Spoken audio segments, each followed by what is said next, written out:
Sa pagsugod, magabasa ko diri sa Hebrewanon 4, versikulo 12 ngadto sa 13. Nagingon, kay ang pulong sa Dios buhi og nagalihok nga gamhanan, labi pang mahait kaysa espada nga adunay sulab, ug modulot ngadto sa gitagbuan sa kalag ug espiritu, sa mga lutahan ug sa mga kauyukan, ug motugkad sa mga hunahuna ug katuyuan sa kasing-kasing. Ug sa pananaw sa Dios, walay binuhat nga natago, hinunuwa ang tanang butang, binuksan og dayag sa mga mata niya, kag kinsa magahatag raw niya kitag husay. Mag-aadto kita sa pagampo.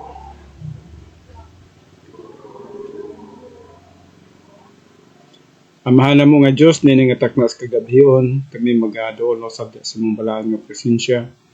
Magapaubos kami nga kanimo ug sa imong kabubuton sa among mga kinabuhi. Nga din kami magasunod lamang sa mga butang imuhang katuyuan nga magapanghitabo sa among mga kinabuhi. Karon nga gabi magatuon kami sa imong pulong. I do pray, Heavenly Father, imong pagkatabangan ang matag usa kanamo, ilabi na sa pagsabot sa imong pulong o paghatag og dugang kaalam sa imong alagad. Ang among katuyuan lamang nga diin mahimaya ikaw sa masamo ang tagsa-tagsa ka mga kinabuhi.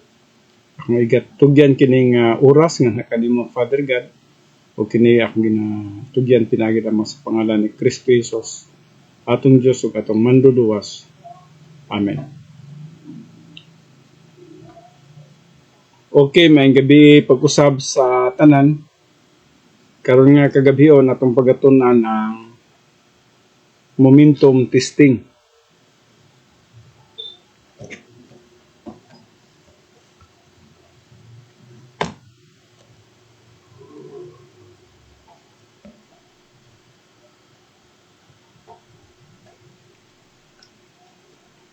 Momentum testing is designed to accelerate the believer's progress toward maturity. Spiritual growth attained from daily intake of Bible doctrine is accelerated by applying that doctrine to 4 categories of momentum testing. No, nahibalo kita nga ang momentum testing is designed gid ni siya sa Dios para nga ang usa ka magtotoo nga anaa sa spiritual autonomy musaka pa siya ngadto sa gitawag natong spiritual maturity. Nahibalo kita nga ang adulthood adunay 3 ka stages gikan sa spiritual self-esteem, spiritual autonomy ug spiritual maturity. So, nini nga kahimtang naghiskot kini sa usa ka magtotoo nga nakaabot na siya sa spiritual autonomy ug nga ready na siya nga mukabot ngadto sa spiritual maturity. Busa adunay gitawag natong momentum testing. Kaya ang momentum testing usa kini siya ka design sa Ginoo alang sa usa ka magtotoo nga mo accelerate, no? Mo accelerate o mo progress siya ngadto na sa gitawag natong spiritual maturity. So, adunay 4 ka kategoryas nining gitawag natong momentum testing. Ang una diri kining gitawag natong people testing. Sa people testing, challenges the believer in the realm of personal relationships, either affectionate or antagonistic. Meaning, sa people testing, mao kining usa ka challenge sa usa ka magtotoo, no? Nga nagahiskot mahitungod sa iyang panagrelasyon or personal nga panagrelasyon nga sa laing tao. So, either affectionate ba siya or antagonistic. Now, nahibalo kita nga ang atong attitude usahay, pwede kita nga maluluyon o pwede pud kita nga masukanon, no? So, kini duha lang ni affectionate or antagonistic lang ni siya, no? So, kung adunay usa ka tawo nga atong nakahimamat, nata pwede ta nga nasa affectionate or pwede ta nga antagonistic. Either kung higalan nato siya, siguro kini dinhita sa affectionate. Pero kung kaaway na to siya, siguro din hita sa antagonistic, no? So, dire, nagabase og unsaon na to paglabang sa people testing. Tungod kay sa people testing manggod, di kinahanglan gyud nga kung pwede lang unta, makalabang kita ni ining gitawag nato antagonistic, no? Ug dili lang kana daghan kini siya nga mga butang ang dapat natong masabtan diri sa people testing.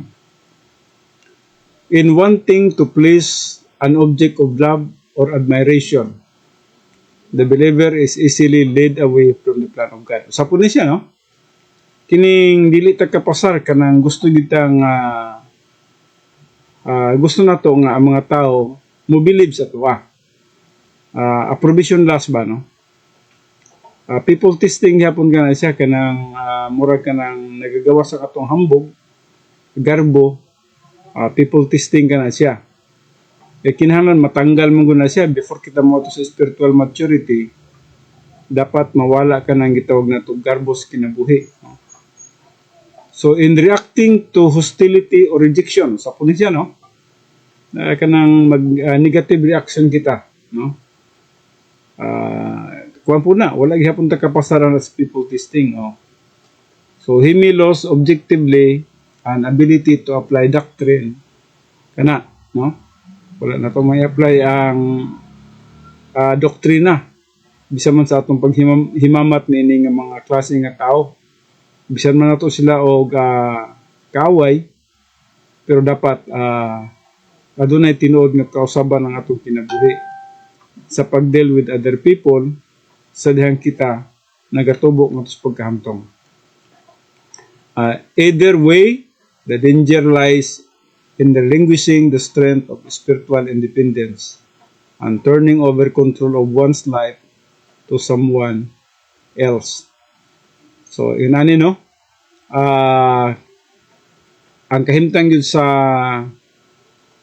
usa ka tao o isigutan na lang nato usa ka magtutuo din nga ang ihang strength of spiritual independence, no? Usahay nakasalig o nakasalalay pa ngadto sa bang mga tao.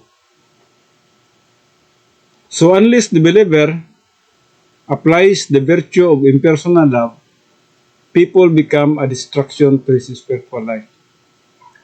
So hangtod nga dili niya masabtan kining doktrina sa impersonal love, nga din ang tanang mga tao dapat gyud iyang pagadawaton, iyang pagahigugmaon, nga walay kondisyon, na wala nagadepende sa kahimtang sa usa ka tawo. Bisan man ang usa ka tawo dili angayan nga higugmaon, sa gihapon siya mohigugma. So kana nagpasabot nga na-apply niya ang impersonal love. Hangtod nga dili niya ma-apply kana siya ang tao nga iyang makita mahimo gyud nga distraction sa iyang spiritual life. Hangtod dili kita makalabang ni ana, no? And he effectively becomes a slave to the influences of others. Ulipon gyapon kita, no? Ngadto sa ubang mga tao. Mapildi gyapon kita sa ato ang espirituhan ng gubat. The believer must grow to depend on God, not on anyone else for happiness. So, dinhigil unta, ang usa ka magtutuo dapat magatubo gid siya diha sa pagsalig sa Dios ug dili sa pagsalig sa ubang tao alang sa iyahang kalipay. Usa ang kalipay nato depende sa mga tao, no? So, now dinhi kita karon sa gitawag na to mga area nga diin dapat malabangan sa usa ka magtutuo, no? So hangtod nga dili kita magkapasar niini, di kita moadto sa gitawag na to spiritual maturity. Ang number 1 diri kining not affectionate, no? Unsa maning not affectionate, no? Kanang murag wa bitaw tay pag bati ngadto sa uban. Kung naapakini nga attitude na to, nagpasabot nga wala pa ta makapasar sa gitawag na tong people testing. Kaya ang dapat man gyud affectionate ta or merciful ta, no? So dapat aduna kita pagbati nga sa tanan nga maayo, panghuna-huna sa tanan nga maayo ug nga makatabang. Kasi kung kini nga attitude wala ni sa atua, nagpasabot nga wala pa gani kita maabot sa spiritual self-esteem, no?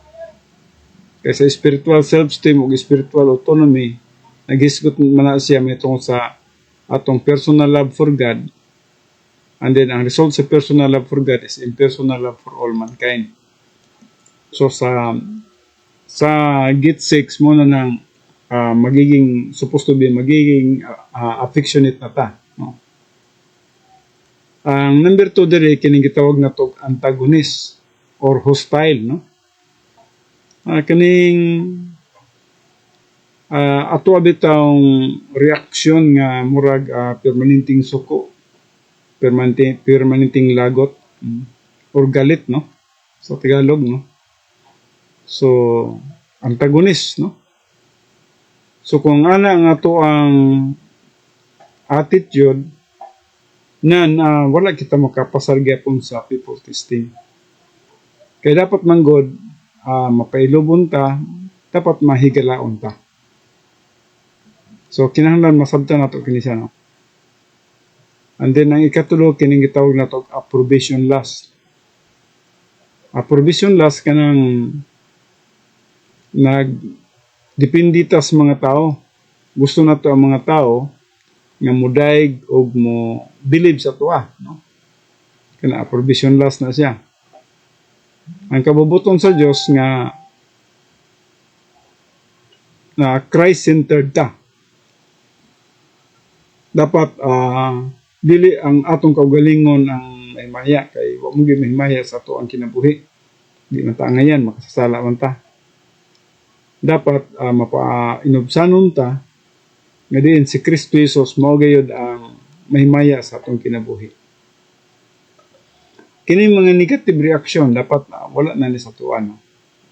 Kung nagatubo ta nga sa paghamtong, dapat mawala na ni siya. Makambyo na ni siya og relax mental attitude.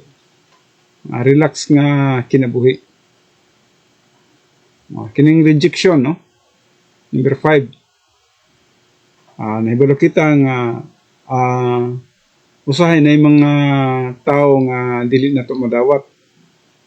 Na yung mga tao usahay nga para sa ato murag lisod nga pagadawaton o lisod nga paghigugmaon. O usahay mahimo kitang gitawag na to may pinalabi. So kung may pinalabi ta, nagpasabot nga naay uban nga wala nato gipaboran, no? So ang hitabo na rejection gyapon siya. Supposed to be madawat nato si bisan kinsa, no? Ang matag usa ka magtotoo nga nagatubo nga to sa pagkahamtong, wala siya gipili tungod kay i-apply niya ang impersonal love. Ug ang impersonal love wala say condition.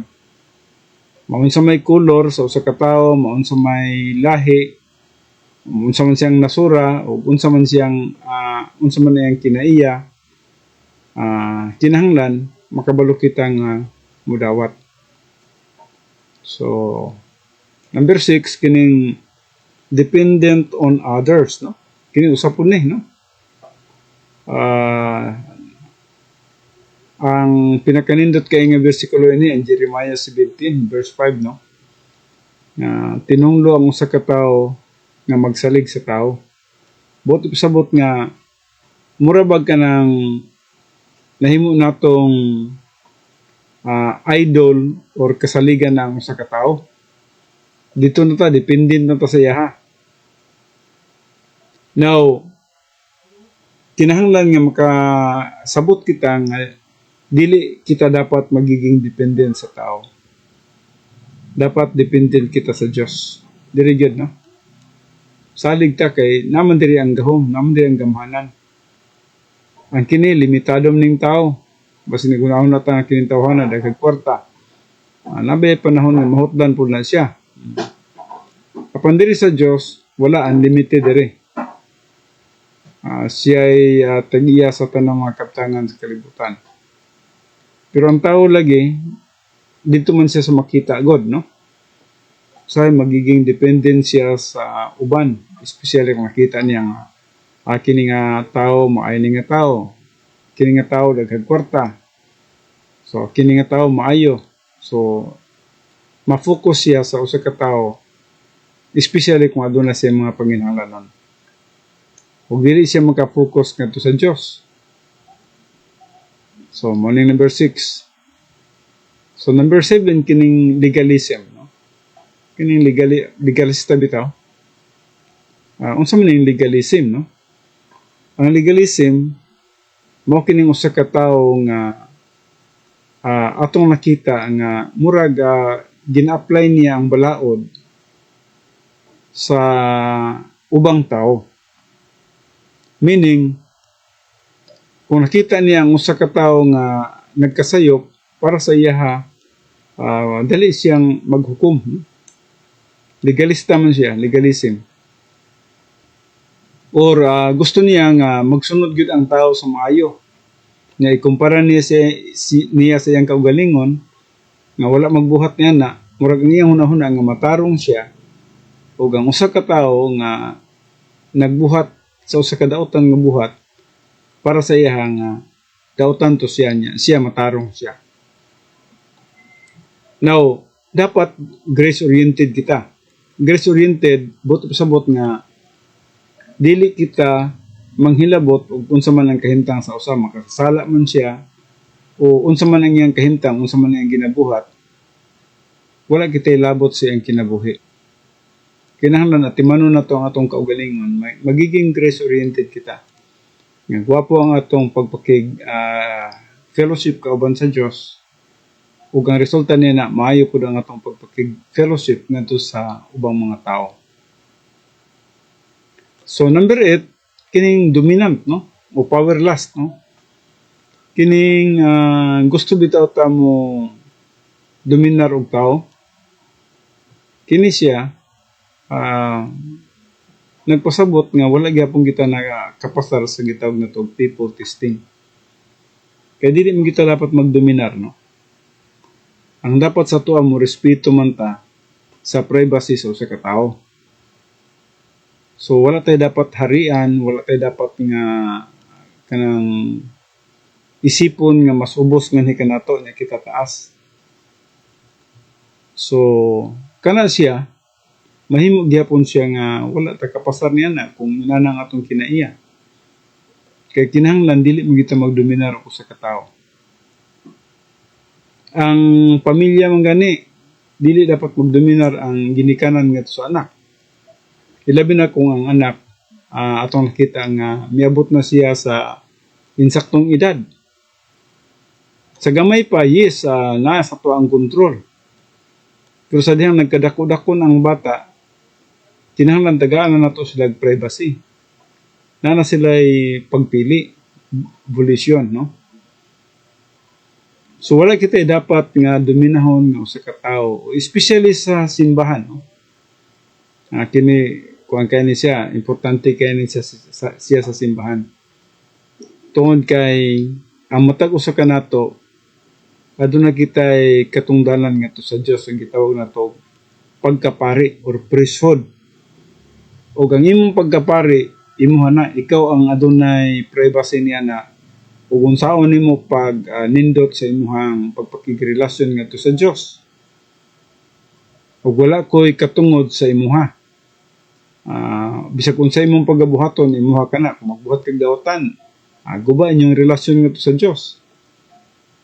Apan wala koy katungod sa pagpanghilabot nga kanimo. Imuha kana siya. Sa kuha pod wala po kay katungod. Dili ka pwede manghilabot sa kuha kay tungod ako napo koy kaugalingon nga responsibility or function ngadto sa Dios. Kung ako function ko nga uyon sa kabubuton sa Dios, Nya ikaw naga-function pug ka nga uyon sa kabubuton sa Dios, walay rason nga modominar ka sa kuha, wala po ko'y rason nga modominar ko sa imuha. Dili ka na siya magkapanghitabo tungod kay adun naman kita pag respeto ay sa usa ug usa. Nagarespeto ko sa imong privacy o nagarespeto po ka sa ako ang privacy. Busa walay nagadominar sa tuwa, no? Kung na may tao nga magdominar sa tuwa, murag maghari-hari, kuha na siya, problema na siya, no? Gitawag ka na siya og powerless, no? Nahibaro kita nga kining mga leaders nato, yes, tinood ka na sila, na sila sa power. Midagan man sila din ha, kay gusto ko nung magservisyo. Pero ang tinood din ha is, ang nagpolo yun niya na, dili man siguro tanan, pero kasagaran yun, daghan yun, powerless yun na, no? Gusto nga mo dominar, gusto nga mo hari, ang uban pa gani din ha, gusto nga makakwarta, no? So, number 9, kining magiging opportunista, no? Dili ta pwede, ana, no? Or take advantage sa, or taking advantage sa laing tao. Wala gyapon ta kapasar niya na sa people testing, no? Tungod kay dili mo kita dapat mag-take advantage ni bisan kinsa.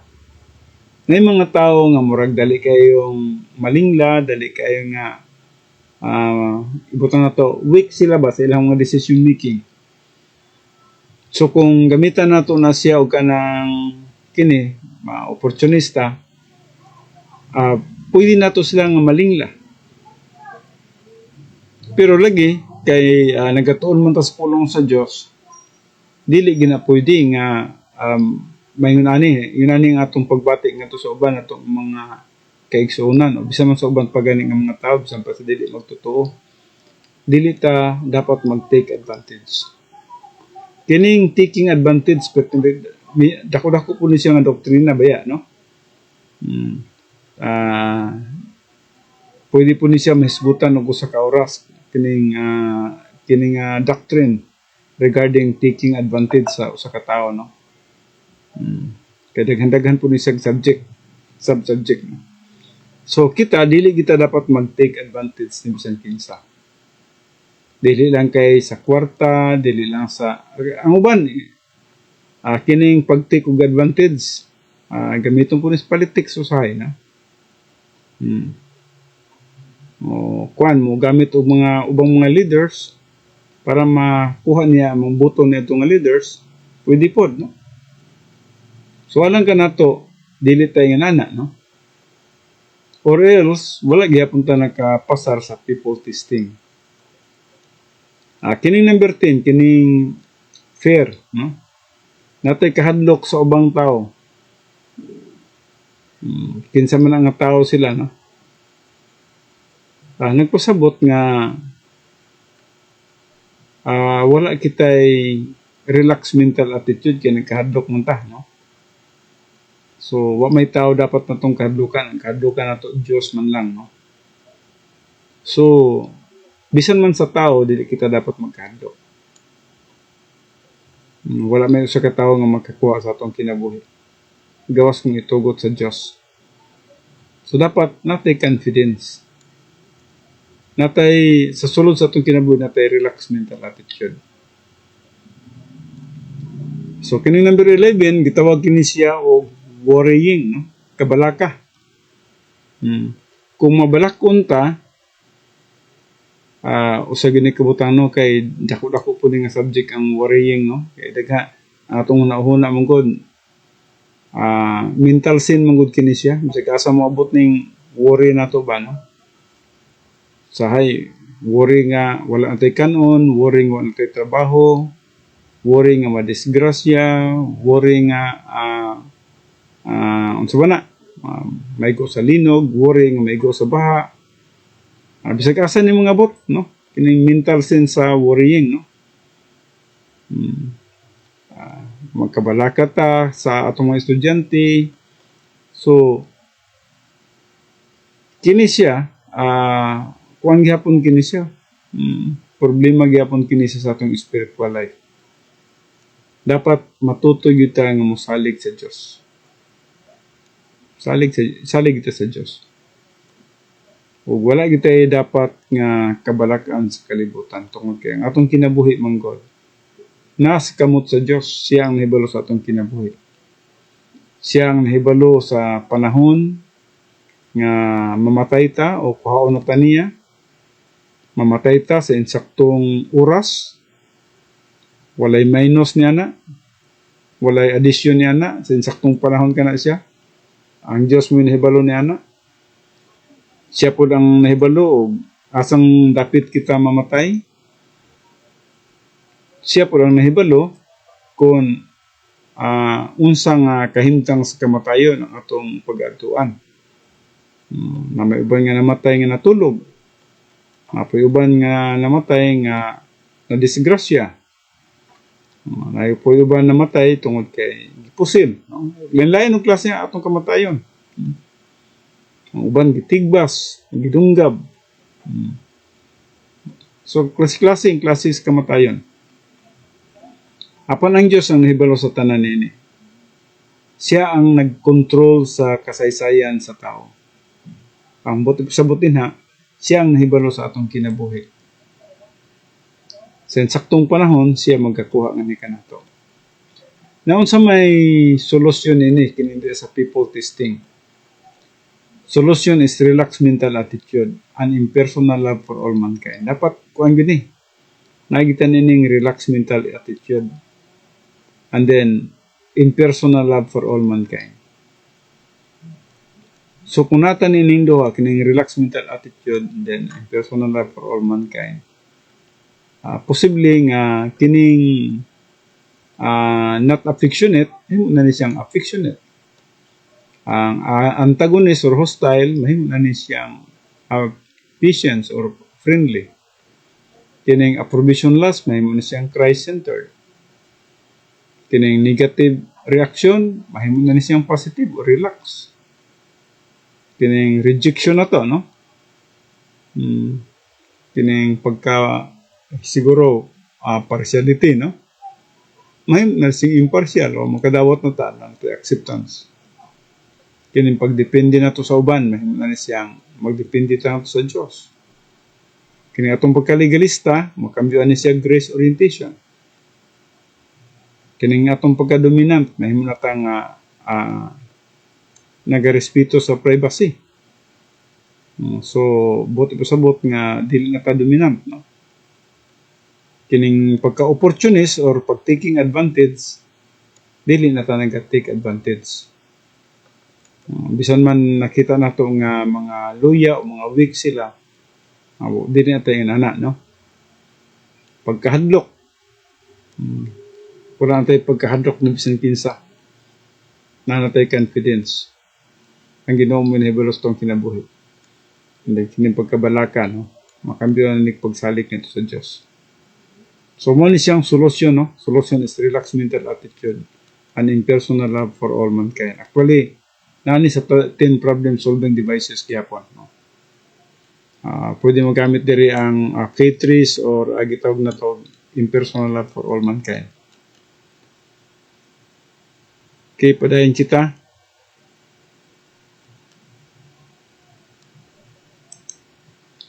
Now, dinhi kita sa number 2. Number 2, gitawag kini siya og thought testing. Now, unsa naman po ning thought testing, no? Nasayod kita nga kini mas kung imong tanawon ni mas lisod ni siya sa people testing tungod kay ang atong panghuna-huna manggod maliso sa usa lamang ka segundo. Unsa atong nakita, unsa atong nadungog. So pwede nga mausab ang atong huna-huna. So there is a thought testing occurs throughout the Christian experience. So human viewpoint conflicts with divine viewpoint. Pwede mukalit ng kagkaya human viewpoint. Pag dili ka makahuna-huna sa mga divine viewpoint, pwede. Sa usa lamang ka segundo. False concept, challenge Bible doctrine, pwede. So arrogance, pwede. Intrude sa humility, pwede po. So kining pagkahadlok, fear paralyzes reason. And ambitious of every type compete with priorities in the plan of God. The believer must resolve these conflicts within the mentality of his own soul. For his ability to cope with life depends upon what he thinks. Mauning gingon sa Proverbs 23:7. As the man thinketh in his heart, so is he. So, diri sa atong people testing, nahibalo kita no nga diri sa thought testing, nahibalo kita nga ang atong huna-huna gamay lang gyud siyang ligas mausog, no? O pwede nga moadto ta sa mga negative side, pwede po nga moadto ta sa positive side. Pero kung dili ta nagatubo sa pagkahamtong, posible nga mo stay ta sa negative side sa tanan nga sa taas nga panahon. But God has powerfully and amply armed the believer to win this inner warfare against erroneous thinking. Naipamagi ang Diyos.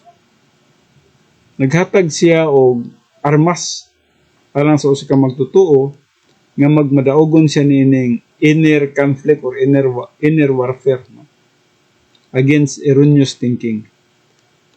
Sa Ephesians 6:13-17 nasa mga armadura nga gigamit dinha, no? The breastplate of righteousness, no? Dinha, no? Mga gamit dinha nagiskot nitong sa pagkinabuhi nga experientially sanctified, no? So to pass thought testing, the believer must have a wealth of doctrine stored in the soul. Dapat yun, no? Daghan siyang doktrina sa iyang soul. Kasi kung gamay ra iyang doktrina sa iyang soul, dali siyang malingla, no? Gamay nga diversion of truth pwede siyang malipat. Pero kung daghan siyang doktrina na nasa iyang kalag, mubarog man siya, mo siya nga, mao ning doktrina, mao ning dapat natong buhaton, mao ning dapat na akong balibaran. So, kinahanglan gyud daghan sa doktrina. So, doctrine is stored in the soul or the feeling of the spirit to make application of doctrine and the patience to await the Lord's answers. So, dili lang nga nasa mga doktrina dapat gyud puno siya kanunay sa balang espiritu.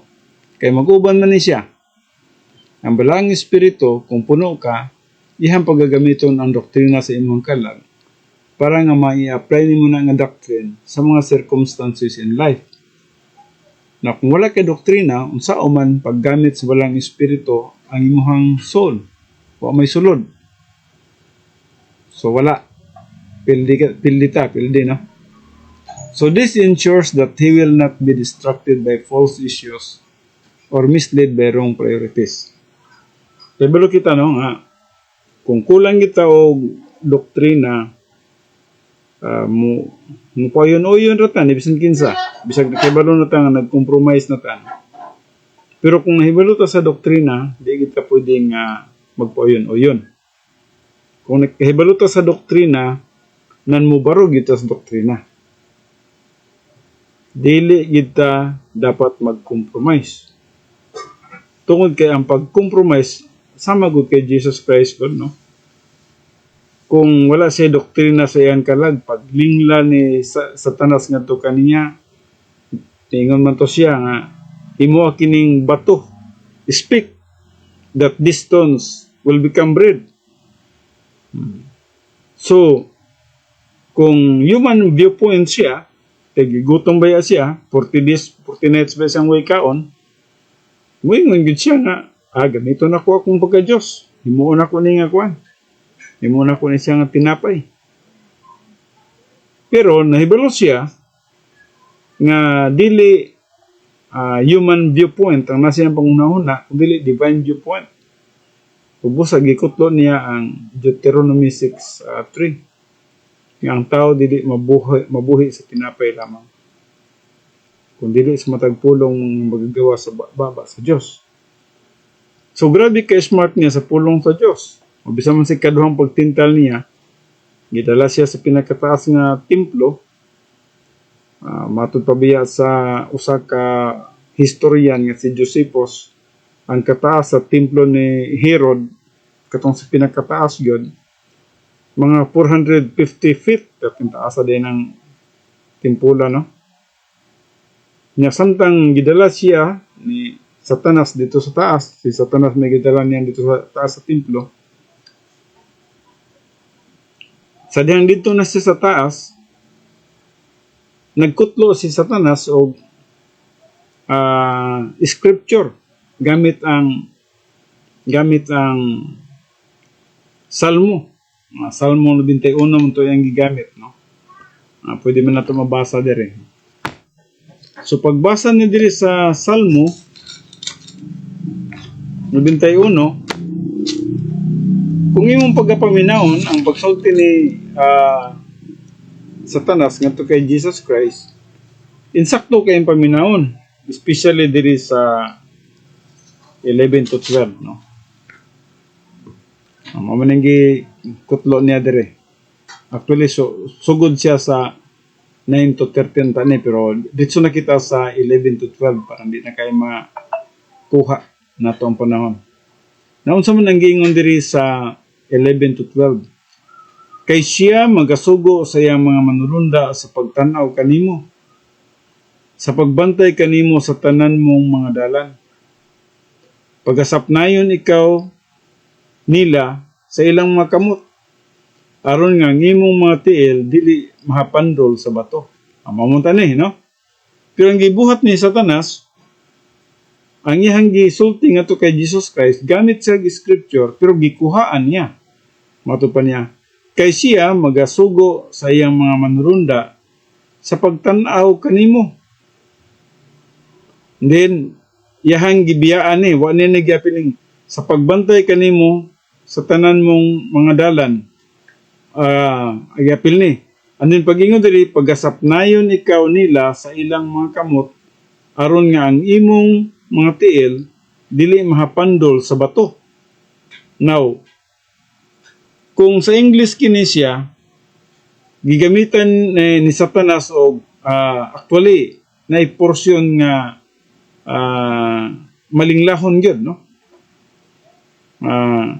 Nga unta ang katong word nga journey dito sa iyang mga lakaw, kining word nga lakaw dili ni applicable nga to kay Jesus Christ, tungod kay dili man to lakaw ang iyahan, naman siya sa taas sa templo.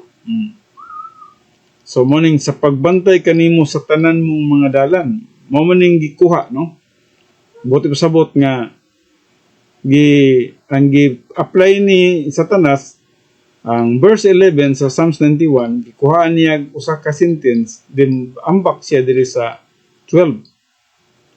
Pero kung imong pagpaminaon, mabasa ka diri sa Matthew, kay Matthew 4 man kana siya, diri sa Matthew 4:7, kung imong pagtanawon, kung kulang ka sa pulong sa Dios, malipat kay Dios.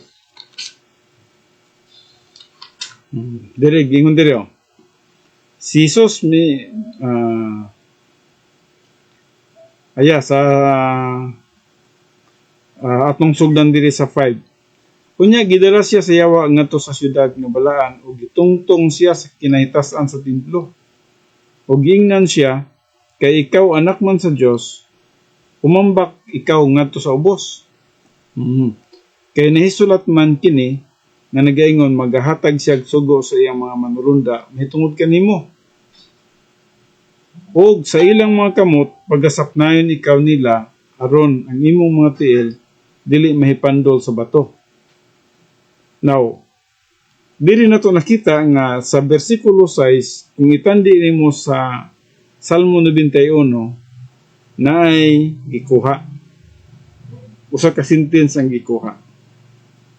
Nga ang buti pasabot katong Psalms 91 wala to'y application kay Jesus Christ, kay para man to sa mga Hudiyo nga nagbiyahe sa wilderness. Samtang gikan sila sa Ehipto, nakaabot na sila sa wilderness. Now, para kadto kanila nga nagabiyahe. Now, si Jesus Christ baya kay, nabaya siya sa taas sa templo. Di man siya kinahanglan maglakaw.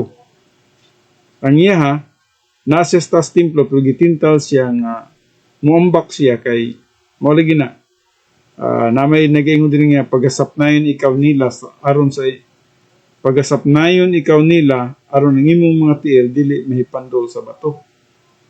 Now, gamay kayong word, pero kay si Jesus Christ, doktrinado lagi, ang gitubag ni Jesus Christ, gingnan siya nga, ayaw tintala ang Ginoo nga imong Diyos. Subuti pasabot nga, si Satanas, wala man gyoy katungod nga mutintal sa Diyos, kay dili man gyud dapat tintalo ng Diyos. Kay ang Diyos, nibalubi as tanan. Useless man lang nga mutintal ka sa Diyos. O, ang pagtintal niya diri, gitintal niya si Kristo Jesus, tungod kay nagagamit man siya kay ikaw anak man sa Diyos. So naghisgot siya may tungod sa pagka-Diyos ni Kristo Jesus. Now, ang itubag sa Diyos nga to kaniya nga ayaw tintala ang Ginoo nga imong Diyos. Wala kay katungod sa tanas nga mutintal sa Diyos. Tungod kay ikaw binuhat lang ka sa Diyos. Yes, aduna kay katungod sa pag testing ka na ako apan ang akong humanity mo imuhang testingan. Dili ang akong pagka-Diyos. Kaya kung ang akong pagka-Diyos imuhang pagka-testingan, wala man kay mamahimo kay nahibalo naman gani ang akong pagka-Diyos sa imuhang mga pagsulay, sa imuhang mga pagbingla. Pero kung nakita diri si Jesus Christ na ang ibisan man ang iyang humanity nasilip o nakita niya nga si Satanas kuan gyud kanang may diversion of truth siya, no? Gina-divert niya, ginalinglan niya, gina-deceive niya. Deceitful gyud siya, no? Now, nganong niabot kita din ha, tungod kay diri lagi sa atong panghuna-huna, kung kulang kitag pulong sa Dios, dali gyud kay kitang malingla. Bisan man lang sa mga pangibog sa kalibutan, dili kita makasay no. Si Jesus Christ, dali kay siya makatubag. So kita di basta-basta makatubag tungod kay ambisyoso ba yapod ta, no? Naputay garbo. Naputay pangandoy sa kinabuhi. So usahay gusto na to nga matagbo ang atong pangandoy sa kinabuhi. So na mga offer usahay nga dili ta makano. So dili mo kining giskutan dili, no? And the patience to await the Lord's answers. This ensures that he will not be distracted by false issues or misled by wrong priorities. Mo po ning atong kinabuhi dapat. Dapat daghan kitag alam sa pulong sa Dios. Kaya kung daghan kitag pulong sa Dios, dali kay natong masilip ang mga butang nga dili uyon sa kabubuton sa Dios. Dili ta ma-mislead sa mga wrong priorities. No? Padayon kita. Dinhi kita, no? Number 1, kining human viewpoint. Dapat dili kita ma-mislead niini, no?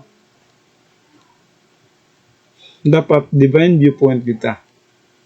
Ang atong mga pangandoy sa kinabuhi, mga espirituhanon. Dapat makatun kita musultig no. Makatun po kita musultig yes. Musultig tag no kung nakita nato nga dili uyon sa kabubuton sa Dios. Dapat makatun kita musultig yes kung kana kabubuton sa Dios. So either human viewpoint or divine viewpoint. Mga false concept, no? Mga mali nga mga pagtulunan. Dapat nakita yung mga doktrina dahil sa itong kalag, Bible doctrine in our soul. Arrogance, no? Sa malinglatan ini, no? Sa atong panghuna-huna, mugawas usahay ang atong pagka-arrogante.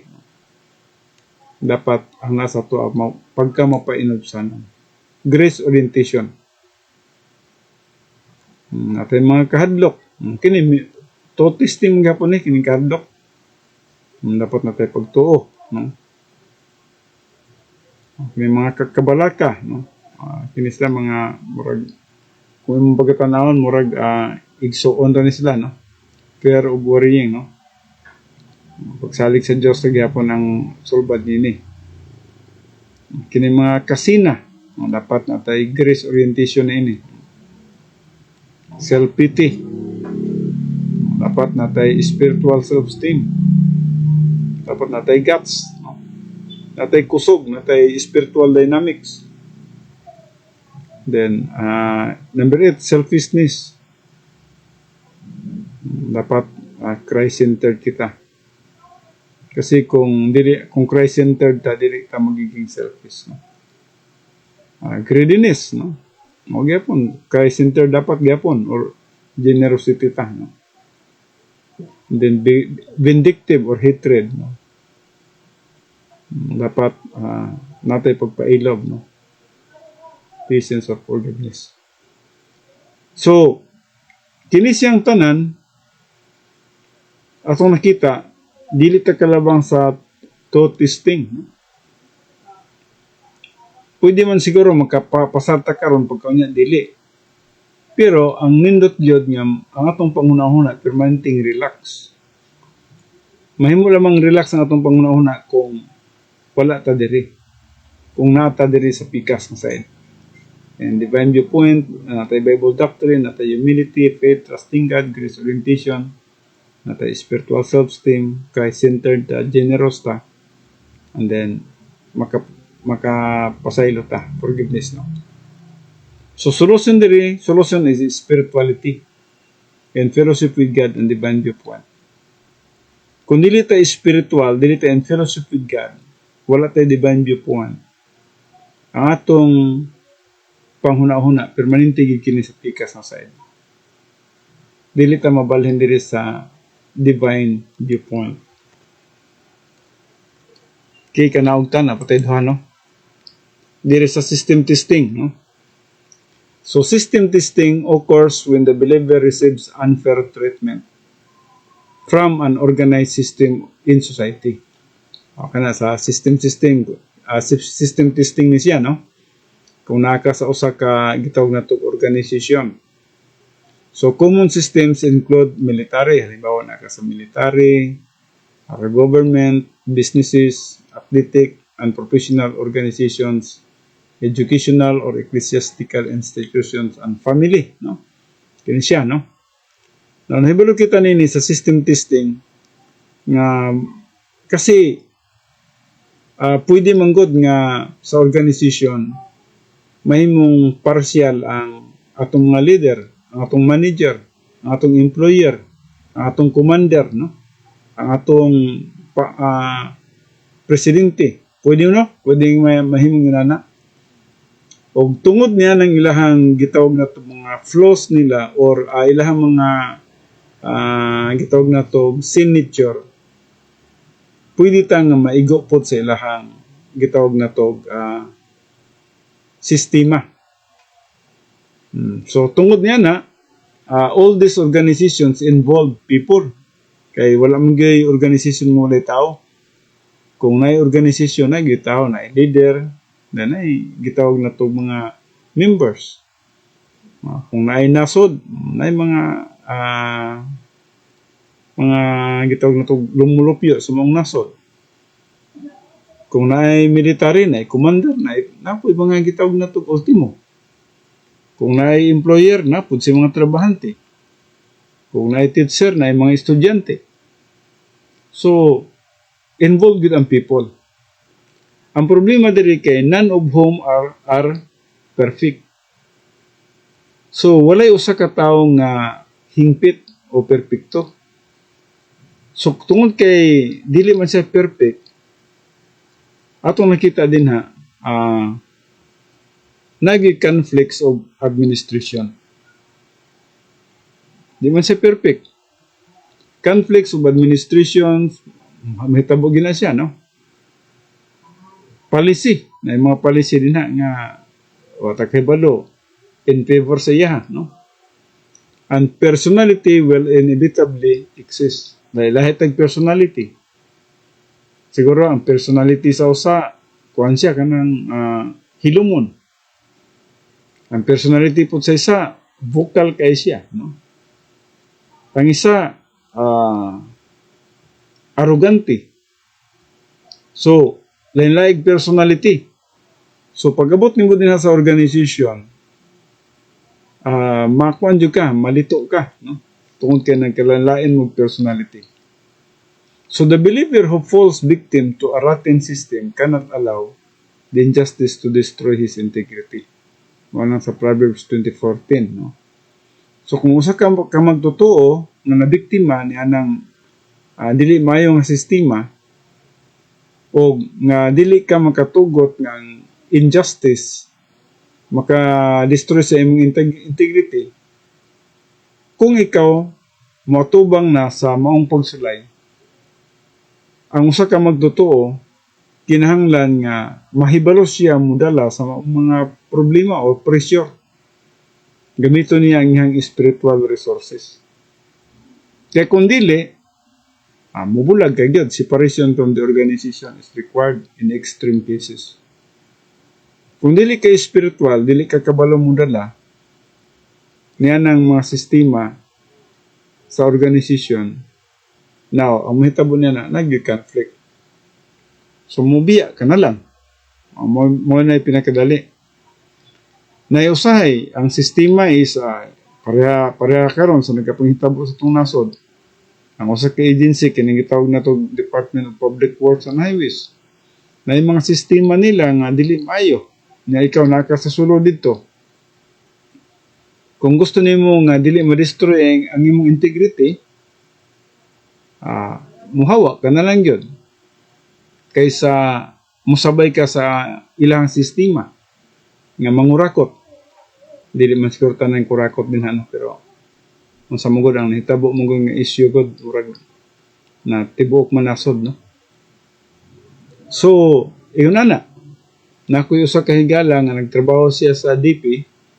So, nakita niya nga murag problema kayo kay na mga papilis nga ihukos-pukos niya dili niya madawat, mihawa na lang siya. Which is dili niya gustong ma-destroy ang iyang integrity pinagi sa mga dili maayong mga binuhatan. Yes, ana gyud ang mga panghitabo.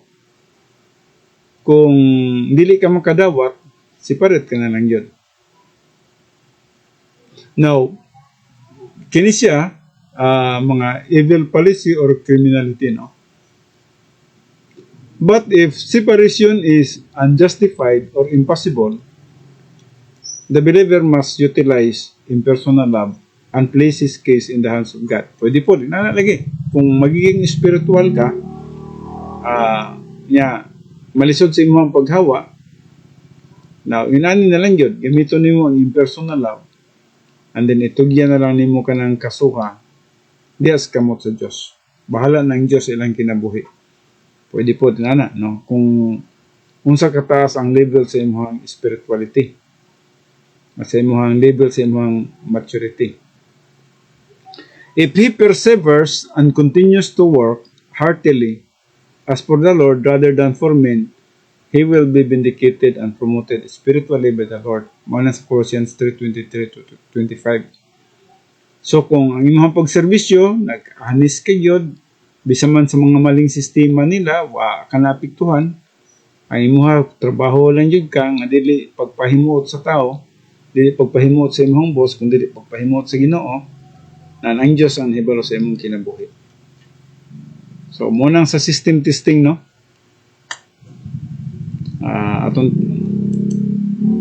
Atong tiwason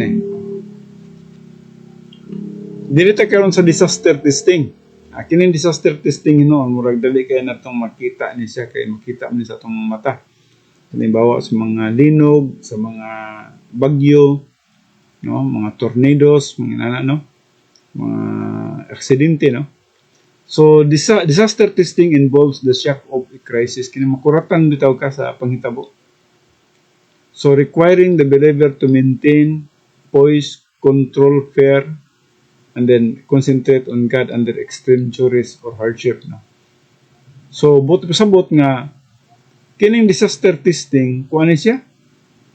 Maabot niya sa panahon nga siguro wa ka kabantay. Dili ni parehatong bagyong uwan no nga naibalo na daan ng mga tao. Kunay mga disasters nga wata kay balo nga mukalit lang.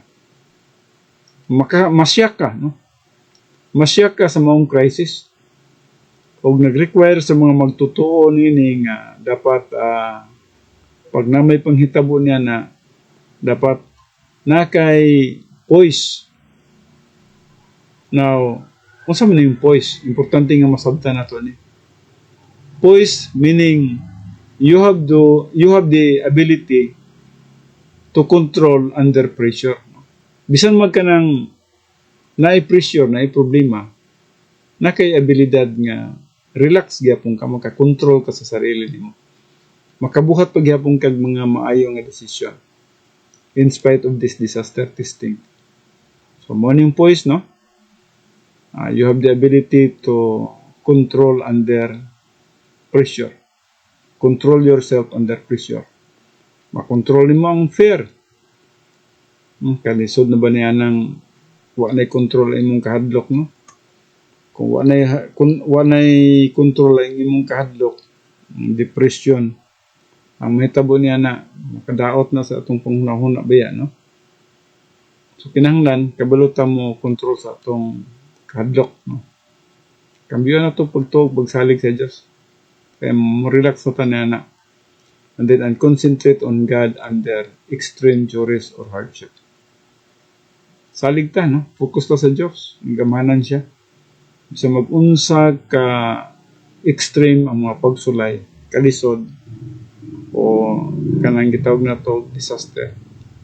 Makarelax pagyapon ta niya na. A personal disaster may involve, halimbawa, physical injury, no? Di ta kabantay usahay, no? Di ay, nasamad na nga to ang tuhod kay nakras ba nga tong motor, no? O kaha, nagkasakita. O genetic handicap, no? Natay ka nang gitawag na to sakit nga unsa ba nang sakita? Pareha ng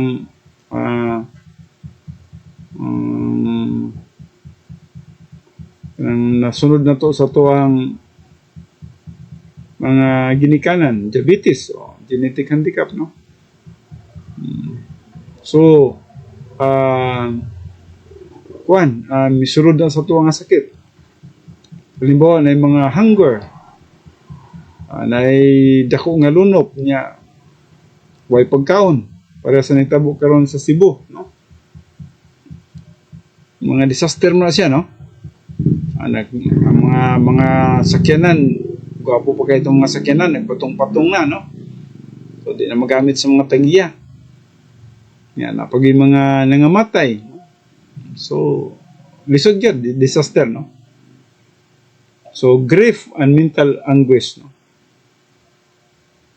Then, defamation of reputation, no? Kining, daw to ng ato ang dungog. Kini, kuya po ni siya, no? Or financial insecurities. Halimbawa, makulaps ang kumpanya, mawalan mong trabaho, o makulaps ang gitawag na to, imuhang panginabuhi. So, mga disaster na siya. So, unsa man na to pag labang nini, no? Kinahanglan nga makalabang mangyapon ta nini. Kaya nga naman, kung gusto gyud ta nga motubo nga sa pagkahamtong, kinahanglan makalabang ta nini mga gitawag na to, mga pagsulay sa atong kinabuhi. So, bisan man sa disaster testing, all things work together for good gyapon ta. Bisan man sa disaster testing, dapat in everything give thanks ta, for this is the will of God. And then, rejoice, no? Rejoice forevermore. Kan tulog ka mga bersikulo, Romans 8:28, then 1 Thessalonians 5:18, kana, no? And then, Philippians 4, 4 verse 4, no? Rejoice in the Lord always, no? So kinahanglan bisan man sa mga disaster makabalo kita nga modawat unsay plano kabubuton sa Dios sa atong mga kinabuhi. Okay, tiwason na lang nato ni siya. In historical and national disaster. Halimbawa na national disaster, the believer is part of a large group suffering from conditions such as, halimbawa, catastrophic, tawag na to catastrophic weather, pero ng mga typhoon, no? Tornadoes, no? Mabot na economic decline, nagbaba ang ekonomiya sa Pilipinas, no? Mapituhan na. Palitonon mo mahal, gasolina mo mahal, ang atong purchasing power sa atong kwarta, gamay na lang ang mapalit, no? O na epidemic nga disease, no? Halimbawa pare atong virus nga COVID, no? Rampant criminality, no? Ay noon murag na limpi-limpi ng Pilipinas kay sa panahon ni Duterte murag na ang criminality na wala ba, no? Ambot ka karon murag unsa inyong judgment karon ning balik pag hinainay o wala na ba? Murag bantayan na atong panahon, no? Kay murag kung atong pagkatanawon murag hinahinay balik. And then national warfare kining naay gubat, no? Involved tanin ning tanan, no? Pag magubat gani ang nasod, dili gid exempted ang usa ngadto sa usa, no? Pwede yung ka nga matuhom ethnic concern, no? Matimingan kasi bala, mo na. So, the immediate solution is to utilize the Petrus drill to find tranquility in the midst of turmoil by claiming biblical promises of God's faithfulness. Muna, i-claim mo ang pulong sa Diyos. The spiritually self-sufficient believer is content because he understands and appreciates the one who protects and delivers him. Maning sa Job 5:20, Philippians 4:11-13, then apil na tong mga Romans 8:28, 1 Thessalonians 5:18, 1 Thessalonians 5:17, rejoice forevermore, no? So he not only survives the storm, mauna ning mahitabo siya, ha?